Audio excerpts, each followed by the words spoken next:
East India company কবে এবং কোথায় প্রতিষ্ঠা হয়েছিল? ইস্ট ইন্ডিয়া কোম্পানি ছিল একটি ইংরেজ স্টক কোম্পানি। এটি 1600 সালে প্রতিষ্ঠা হয় এবং পরে ইংরেজ ব্রিটিশ যৌথ কোম্পানি রূপে গড়ে ওঠে।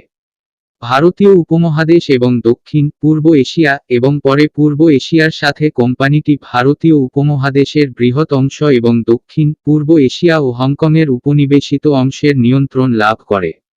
এছাড়াও কোম্পানিটি বিভিন্ন পদক্ষেপের মাধ্যমে বিশ্বের বৃহত্তম কর্পোরেশন ছিল এবং কোম্পানির 3টি প্রেসিডেন্সি সেনাবাহিনীর আকারে তার নিজস্ব সশস্ত্র বাহিনী ছিল, যার মোট প্রায় 2,60,000 সৈন্য ছিল, যা সেই সময়ে ব্রিটিশ সেনাবাহিনীর দ্বিগুণ।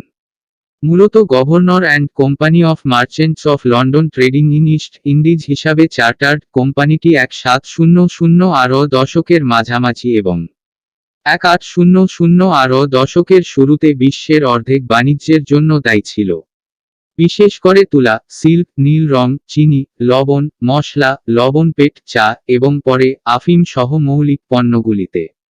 কোম্পানিটি ভারতে ব্রিটিশ সাম্রাজ্যের সূচনাও করেছিল।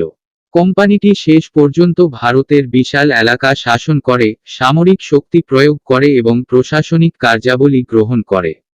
1757 সালে পলাশির যুদ্ধের পর 1858 সালের মধ্যে ভারতে কোম্পানি শাসিত অঞ্চলগুলি ধীরে ধীরে বিস্তৃত হয়। আধুনিক ভারত, পাকিস্তান ও বাংলাদেশের অধিকাংশই হয় কোম্পানি দ্বারা শাসিত হয়ও। চুক্তির মাধ্যমে দেশীয় রাজ্যগুলি এর সাথে ঘনিষ্ঠভাবে আবদ্ধ হয়।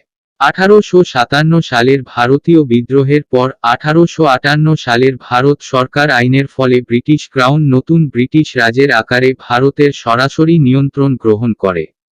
ঘন ঘন সরকারি হস্তক্ষেপ সত্ত্বেও কোম্পানিটি পরবর্তীকালে তার অর্থায়নে বারবার সমস্যার সম্মুখীন হয়।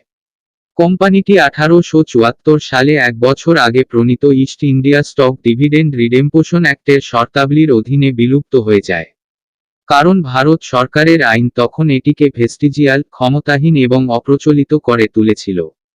ব্রিটিশ রাজের সরকারি যন্ত্রপাতি তার সরকারি কার্যভার গ্রহণ করেছিল এবং তার সেনাবাহিনীকে শোষণ করেছিল।